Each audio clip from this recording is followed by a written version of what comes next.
चलिए हम बात करते हैं आज केंद्रीय बैंक के बारे में। केंद्रीय बैंक यानी कि सेंट्रल बैंक, ठीक है ना। समष्टि अर्थशास्त्र का वीडियो नंबर 11 चैप्टर नंबर 3 मुद्रा और बैंकिंग की बात करते हैं। केंद्रीय बैंक, केंद्र का बैंक, किसी भी देश का केंद्र का बैंक, यानी कि केंद्र का बैंक मतलब ऐसा बैंक जो सभी बैंकों का क्या हो, केंद्र हो। यानी कि देश में जितने भी वित्तीय संस्थान हैं, जितने भी मौद्रिक संस्थान हैं, जैसे कि बैंक हो गया या दूसरे जो है वित्तीय संस्थाएं होगी, उन सब पर नियंत्रण करने का, नियमन करने का कार्य केंद्रीय बैंक करता है। ऐसे में किसी देश का केंद्रीय बैंक उस देश की सर्वोच्च संस्था होती है, सबसे ऊपर की संस्था होती है वित्तीय संस्था, जो देश के मौद्रिक और वित्तीय बैंकिंग क्रियाकलापों का नियमन करता है, नियंत्रण करता है और संरक्षण करता है। नियमन, नियंत्रण और संरक्षण सब करता है केंद्रीय बैंक।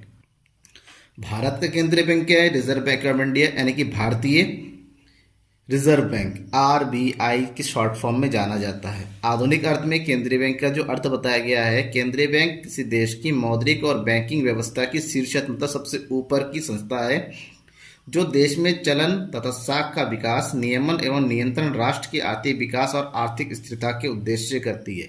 बस इतना ध्यान में रखिएगा, केंद्रीय बैंक किसी भी देश का सबसे बड़ा बैंक होता है, जो उस देश के जितने भी बैंक है या जितने भी बाकी बैंकिंग इंस्टीट्यूट्स है उन सब पर नियंत्रण करता है। यूं कहे कि बैंकों का बॉस है, ठीक है ना। सारे बैंकों का बाप कौन होता है? केंद्रीय बैंक होता है। भारत में बैंकों का बाप कौन है? आरबीआई। आपसे पूछा जा सकता है हु इज द प्रेजेंट या करंट गवर्नर ऑफ आरबीआई, तो आपका आंसर क्या होगा? शक्तिकांत दास, ठीक है ना। तो चलिए इसके बाद केंद्रीय बैंक से जो क्वेश्चन पूछा जाता है वो क्वेश्चन इस तरह पूछा जाता है, केंद्रीय बैंक के कार्यों के बारे में बताइए। तो केंद्रीय के बैंक के कार्यों को हम विस्तार से पढ़ेंगे इस वीडियो में। सबसे पहले केंद्रीय बैंक का किसी भी देश का, चाहे कोई भी देश हो, विश्व का, भारत ही क्यों, कोई भी देश, पहला कार्य होता है नोटों को जारी करना, नोट निर्गमन का एकाधिकार। किसी भी राष्ट्र में जो नोट यानी कि जो करेंसी होते हैं, करेंसी को जारी करने का एकाधिकार आरबीआई के पास है इंडिया में। ये किसी भी देश के केंद्रीय के पास है। ऐसा इसलिए क्यों? क्योंकि जो नोट जारी होते हैं उस नोट पे क्या होनी चाहिए? एक रूपता होनी चाहिए। अगर सारे बैंकों के पास अधिकार दिया जाए, सारे नोटों के अपने अपने अलग अलग डिजाइन के, अलग अलग आकार के नोट होंगे, जो कि गलत है। एक रूपता होती है, एक ही जगह से होगा तो उस पर नियंत्रण भी बना रहता है, ठीक है। कितने नोट होने चाहिए, कितने नोट नहीं होने चाहिए, लोगों का विश्वास होता है उस नोट पर, इसलिए केंद्रीय बैंक के पास नोटों को जारी करने का अधिकार होता है। दूसरा, केंद्रीय बैंक सरकार का बैंकर होता है, सरकार का एजेंट होता है, सरकार का वित्तीय सलाहकार होता है। ठीक उसी प्रकार से जिस प्रकार जनता का बैंकर कौन होता है? कमर्शियल बैंक होते हैं, ठीक है ना, व्यावसायिक बैंक होता है। जिस प्रकार जनता का अकाउंट कमर्शियल बैंक में होता है, चाहे एसबीआई में हो, चाहे बीओबी में हो, उसी प्रकार सरकार का अकाउंट कहाँ होता है? सेंट्रल बैंक के पास होता है। जैसे भारतीय सरकार का खाता आरबीआई में है, आरबीआई के थ्रू वो सारे ट्रांजैक्शन करता है, फंड जमा करना हो, फंड रिलीज करना हो, वो सब जो है आरबीआई के थ्रू ही होता है। नेक्स्ट है बैंकों का बैंक। सेम वही एग्जांपल, जिस प्रकार जनता का बैंक कमर्शियल होता है, उसी तरह से जो है बैंकों का, यानी कि जितने भी व्यावसायिक बैंक हो या जितने भी इंस्टीट्यूट हो, उन सब का अकाउंट कहाँ खोला होता है? उन सब का अकाउंट सेंट्रल बैंक के पास खोला होता है, ठीक है ना। मान लीजिए एसबीआई है, एसबीआई अपना खाता आरबीआई में खोल के रखती है। जिस प्रकार से हम पैसा जमा करते हैं एसबीआई में, पैसा जरूरत पड़ने पर लोन ले लेते हैं, ज़्यादा ले लेते हैं, वो सारी सुविधाएं आरबीआई बैंकों को प्रोवाइड कराती है। नेक्स्ट है अंतिम ऋणदाता। अंतिम ऋणदाता का मतलब जब बैंकों को कहीं से भी लोन नहीं मिलता है, कर्ज नहीं मिलता है, एट लास्ट उनको लोन देने का काम केंद्रीय बैंक के द्वारा किया जाता है, यानी कि आरबीआई के द्वारा किया जाता है, इसलिए इसको अंतिम ऋणदाता के रूप से ही माना जाता है। विदेशी विनिमय कोषों का संरक्षण। किसी भी देश में विदेशी विनिमय एक महत्वपूर्ण सोर्स होता है, महत्वपूर्ण चीज होता है, जिस पर नियंत्रण रखने का कार्य देश की केंद्रीय बैंक का होता है। ऐसा इसलिए ताकि कितना पैसा आया और कितना पैसा गया, इन सब का सही से हिसाब किताब रखा जा सके और उसका सही तरीके से जो है संरक्षण हो सके, ठीक है ना। क्यों? क्योंकि विदेशी विनिमय एक ऐसी है जो देश की अर्थव्यवस्था को डायरेक्ट इफेक्ट करती है। विदेशी विनिमय किसी भी देश में जितना ज़्यादा होगा, उस देश की अर्थव्यवस्था उतनी ही मजबूत होती है। समाशोधन गृह का कार्य। जिस प्रकार से कमर्शियल बैंक जनता के बिलों को जो है शोधन करती है, उसी प्रकार से केंद्रीय बैंक देश के विभिन्न बैंकों के जो बिल होते हैं उन बिलों को के शोधन का कार्य करती है। मान लीजिए एसबीआई ने बीओबी के नाम पे एक बिल लिखा 1,000 करोड़ का, ठीक है ना, और ये बिल मान लीजिए कितने दिन का लिखा, 15 दिन का लिखा, लेकिन एसबीआई को तुरंत अब पैसे की जरूरत पड़ी। बीओबी 15 दिन बाद पैसा देगा, एसबीआई को जरूरत है तो एसबीआई कहाँ जाएगा, आरबीआई के पास जाएगा, बिल वहां जमा करेगा, आरबीआई कटौती करके एसबीआई को पैसे दे देगी। तो ये समाशोधन गृह का कार्य होता है। साख नियंत्रण, किसी भी देश में मुद्रा को, जो मुद्रा का जो संचालन होता है, परिचालन होता है, उसकी मुद्रा की या वित्तीय व्यवस्था को सही रखने के लिए साख का नियंत्रण किया जाता है केंद्रीय बैंक के द्वारा। चाहे देश में मुद्रा स्फीति की स्थिति हो, चाहे देश में मुद्रा अपस्फीति की स्थिति हो, उस पर नियंत्रण करने का कार्य केंद्रीय बैंक का होता है ताकि देश की अर्थव्यवस्था को जो है स्थिर रखा जा सके। इसके अलावा देश की केंद्रीय बैंक और भी बहुत सारे कार्य करती है, जैसे वित्त से संबंधित, बैंकों से संबंधित आंकड़ों को एकत्रित करना, इंटरनेशनल जो है वित्तीय संस्थाओं के साथ संबंध रखना, वित्तीय संबंध रखना, लेन देन को सही रखना, बैंकों का सर्वेक्षण करना, उस पर नियंत्रण रखना कि बैंक सही तरह से कार्य कर रही है नहीं कर रही है, ठीक है ना। नेक्स्ट, विकास गोष्ठी का आयोजन करना। विकास गोष्ठी का मतलब होता है किस प्रकार से बैंकिंग प्रक्रिया का विकास हो सके, देश की अर्थव्यवस्था में बैंकों को सुदृढ़ बनाया जा सके, इस बात की गोष्ठी मतलब मीटिंग वगैरह जो है लेना, ये काम होता है केंद्रीय बैंक का। इसके बाद हम पढ़ेंगे केंद्रीय बैंक का द्वारा साख का नियंत्रण कैसे किया जाता है। किसी भी देश में केंद्रीय बैंक जो है व्यापारिक बैंकों के ऋण देने की शक्ति को नियंत्रण कर किया जाता है, उसी को साख नियंत्रण कहा जाता है। केंद्रीय बैंक के द्वारा ये नियंत्रित किया जाता है कि व्यापारिक बैंक कितना ऋण दे सकती है, कितना नहीं दे सकती। ये सब डिपेंड करता है देश की अर्थव्यवस्था में। मुद्रा स्फीति की स्थिति होती है तो साख को नियंत्रित किया जाता है, मुद्रा अपस्फीति की स्थिति होती है साख को जो है छोड़ दी जाती है, ठीक है ना। अब ये केंद्रीय बैंक का एक प्रमुख कार्य होता है, साख नियंत्रण करके अर्थव्यवस्था का मौद्रिक प्रबंध करना। अब साख नियंत्रण कैसे किया जाता है, उसकी दो प्रमुख रीतियां हैं, मात्रात्मक रीतियां और गुणात्मक रीतियां। दोनों को विस्तार से समझने की जरूरत है आपको। सबसे पहले हम मात्रात्मक रीतियों यानी कि क्वांटिटेटिव मेथड्स की बात करें। क्वांटिटेटिव मेथड में सबसे पहला मेथड है बैंक दर नीति। बैंक दर नीति क्या है? बैंक दर नीति यानी कि जिस प्रकार से जो व्यावसायिक बैंक है, ठीक है ना, व्यावसायिक बैंक जनता को एक निश्चित दर पर, निश्चित ब्याज दर पर लोन देती है, उसी प्रकार से सेंट्रल बैंक जो है कमर्शियल बैंक को भी एक फिक्स इंटरेस्ट रेट पर जो है ब्याज देती है। तो ये जो रेट होता है इसी को बैंक दर होता है। मान लीजिए आरबीआई ने कमर्शियल बैंक को 6% के हिसाब से लोन दिया। अब कमर्शियल बैंक किस हिसाब से यहाँ पर लोन देगी जनता को, ये देगी 7% के हिसाब से, ठीक है ना, क्योंकि आरबीआई को बीच में कमर्शियल बैंक को लाभ कमाना है। अगर अब स्थिति है देश में, अगर मुद्रा स्फीति है और यह मुद्रा अपस्फीति है। मुद्रा स्फीति एक ऐसी स्थिति होती है जहां पर देश में महंगाई बहुत ज़्यादा बढ़ती है। ऐसा इसलिए क्योंकि लोगों के पास मुद्रा पर्याप्त मात्रा में होती है, लोगों के पास पैसे बहुत जाते हैं। क्यों? क्योंकि व्यावसायिक बैंकों के द्वारा बहुत अधिक मात्रा में सस्ती दर पर लोन बांटा जाता है। अपस्फीति की स्थिति जिसको हम मंदी कहते हैं, जहाँ पर लोगों के पास पैसा नहीं होते, बिकवाली नहीं होती है, बाजार के चीज़ों के दाम बहुत ज़्यादा घटते रहते हैं, बेरोजगार की स्थिति उत्पन्न हो जाती है। अब दोनों ही स्थिति अर्थव्यवस्था के लिए सही नहीं होती। अब मुद्रास्फीति की स्थिति में केंद्रीय बैंक क्या करती हैं, जो ब्याज दर है उसको बढ़ा देती हैं। अपस्फीति की स्थिति में ब्याज दर को क्या कर देती है, कम कर देती है, घटा देती है। ऐसे होता क्या है, ब्याज दर बढ़ाने से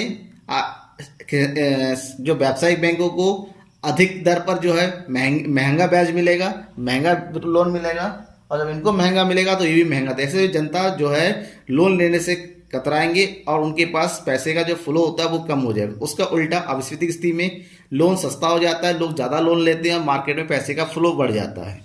नेक्स्ट है खुले बाजार की क्रियाएं। खुले बाजार की क्रियाओं का मतलब होता है सरकारी प्रतिभूतियों का क्रय और क्या विक्रय। और सरकारी प्रतिभूतियों का क्रय विक्रय कौन किसके, सरकार के आदेश पर आरबीआई के थ्रू किया जाता है। खरीदता कौन है, कमर्शियल बैंक के। अब आरबीआई के थ्रू कमर्शियल बैंक जब ये खरीदेगी, मान लीजिए महंगाई की स्थिति होती है, क्रय कब किया जाता है, विक्रय, ठीक है ना, जब मुद्रास्फीति की स्थिति होती है, ठीक है ना, तो क्या किया जाता है, प्रतिभूतियों का विक्रय किया जाता है, जिससे लोगों का पैसा जो है आरबीआई के पास आ जाता है और मुद्रा अब स्फीति की स्थिति में क्रय कर लिया जाता है, इससे मार्केट में पैसा आ जाता है। नगद कोष अनुपात क्या होता है? नगद कोष अनुपात यानी कि CRR, कैश रिजर्व रेशियो, यह एक ऐसा अनुपात होता है जिस अनुपात पर प्रत्येक कमर्शियल बैंक को अपनी कुल नकद जमाओं का एक निश्चित भाग आरबीआई के पास जमा करके रखना पड़ता है। मान लीजिए किसी बैंक के पास 1000 करोड़ रुपए का नगद जमा हो एक दिन का, और आरबीआई ने कह दिया कि इसका 10% जो है जमा करके रखना पड़ेगा आरबीआई के पास नगद रूप में। तो 1000 करोड़ का 10% अगर निकालेंगे तो कितना हो जाएगा, 100 करोड़। तो 100 करोड़ जो है आरबीआई के पास जमा कर देना पड़ेगा। ऐसे में बैंकों के पास 100 करोड़ रुपए कम हो जाएगा, यानी कितना बचेगा, 900 करोड़ बचेगा बिजनेस करने के लिए, ठीक है ना। अब मुद्रास्फीति में मार्केट में पैसा कम कराना है तो CRR को बढ़ा दिया जाता है, मार्केट में पैसा ज़्यादा बढ़ाना है तो CRR को घटा दिया जाता है। नेक्स्ट है सांविधिक तरलता अनुपात। सांविधिक तरलता अनुपात नगद कोष अनुपात की तरह ही है, लेकिन अंतर ये है कि यहाँ पर प्रत्येक कमर्शियल बैंक को, ठीक है ना, अपने पास स्वयं के पास अपनी कुल जमाओं का एक निश्चित भाग, ठीक है ना, रखना पड़ता है। लेकिन ये नगद रूप में रखने की जरूरत नहीं होती है, ये चाहे प्रतिभूतियों के रूप में रखें, ठीक है ना, या फिर ये विभिन्न प्रकार की तरल संपत्तियों के रूप में रखे या फिर कैश रखे, वो उनकी मर्जी है, लेकिन रखना पड़ता है। यहाँ पर भी अगर मान लीजिए उनके पास 1000 करोड़ है, जिसमें से कुछ पैसा जो गवर्नमेंट ने रख लिया कि अपने पास जमा करके रखो, तो यहाँ से भी उसके पास बिजनेस करने के लिए पैसा क्या होता है, कम हो जाता है। जब यहाँ पर बिजनेस का पैसा कम हो जाता है तो मार्केट में पैसा कम जाएगा। बढ़ाना है तो SLR को क्या कर दिया जाता है, घटा दिया जाता है। तो ये कुछ तरीका है कि आरबीआई जो है अपनाती है देश में मुद्रास्फीति और अपस्फीति की स्थिति को सुधारने के लिए। इसके बाद जो दूसरी रीति है गुणात्मक रीति, यहाँ पर डायरेक्टली जो है मनी फ्लो पर तो अटैक नहीं किया जाता है, लेकिन उसको मनी फ्लो को रेगुलेट करने के लिए कुछ दूसरे तरीके अपनाए जाते हैं, जैसे साख की राशनिंग। साख की राशनिंग का मतलब होता है केंद्रीय बैंक के द्वारा नियम बनाया जा सकता है कि जो बैंक्स है, बैंक जो है कितना लोन बांट सकते, कितना लोन नहीं बांट सकते। हो सकता है कुछ बैंकों के ऊपर प्रतिबंध लगा दिया जाए, हो सकता है कुछ बैंकों का जो है लोन देने की सीमा को घटा या बढ़ा दिया जा सके। ये बैंक आरबीआई के द्वारा जो है क्या होता है, निर्धारित किया जाता है। उपभोक्ता साख नियम, आपको पता है आज के डेट में हर कोई जो है उधार यानी कि यूं कहें इंस्टॉलमेंट में सामान खरीदते हैं। जब इंस्टॉलमेंट में सामान खरीदते हैं तो उसके अंतर्गत जो साख का जो धीरे धीरे विस्तार होता है, तो अगर मुद्रा महंगाई यानी कि स्फीति की स्थिति हो या फिर अपस्फीति की स्थिति हो,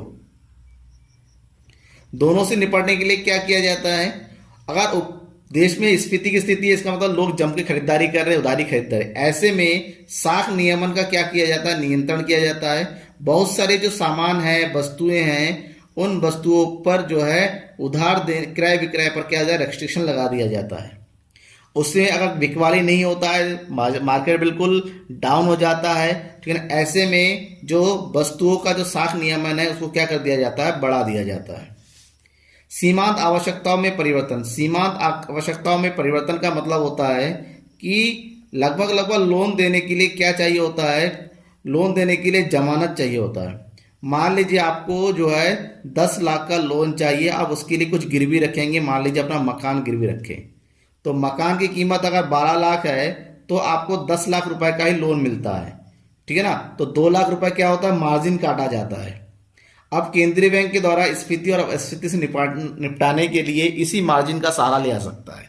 अगर मार्केट में पैसा कम जाना है तो मार्जिन जो है क्या कर दिया जाएगा, बढ़ा दिया जाएगा। 2 लाख से 4 लाख 5 लाख भी हो सकता है, या फिर मार्केट में पैसा बढ़ाना है तो मार्जिन को क्या कर दिया जाता है, घटा दिया जाता है। प्रत्यक्ष कार्यवाही, अगर बैंकों के आरबीआई का कहना कमर्शियल बैंक के थ्रू नहीं माना जाता है तो आरबीआई की तरफ प्रत्यक्ष कार्रवाई की जाती है, चाहे दंड दिया जाए या फिर पुरस्कार दिया जाए या फिर जुर्माना लगा दिया जाए, कुछ भी, चाहे सस्पेंड कर दिया जाए। जैसे कुछ पिछले 1-2 साल पहले पीएनबी पर जो है भारी भरकम जुर्माना लगाया गया था आरबीआई के थ्रू, ठीक है ना। ये तब होता है जब वित्तीय अनियमितता पा जाती है, आरबीआई के गाइडलाइंस का पालन नहीं होता उस स्थिति में। इसके अलावा केंद्रीय बैंक जो है नैतिक दबाव भी बनाती है कमर्शियल बैंक्स के ऊपर। उनसे क्या करती है, रिक्वेस्ट करती है कि आप देश की अर्थव्यवस्था को सुधारने के लिए उचित कदम उठाए, ब्याज को घटाए, ब्याज को बढ़ाए या फिर एनपीए को सही करने के लिए जो है उचित कदम उठाए, जिसका मानना ना मानना कमर्शियल बैंक के ऊपर था। इसके अलावा आरबीआई की जो है लोगों के बीच में जो है फाइनेंशियल जागरूकता बढ़ाने के लिए प्रचार अभियान भी चलाया जाता है। प्रचार अभियान में क्या होता है कि उनको जागरूक किया जाता है, उनको वित्तीय संबंधित विभिन्न जानकारियां प्रोवाइड कराई जाती है। Thank you.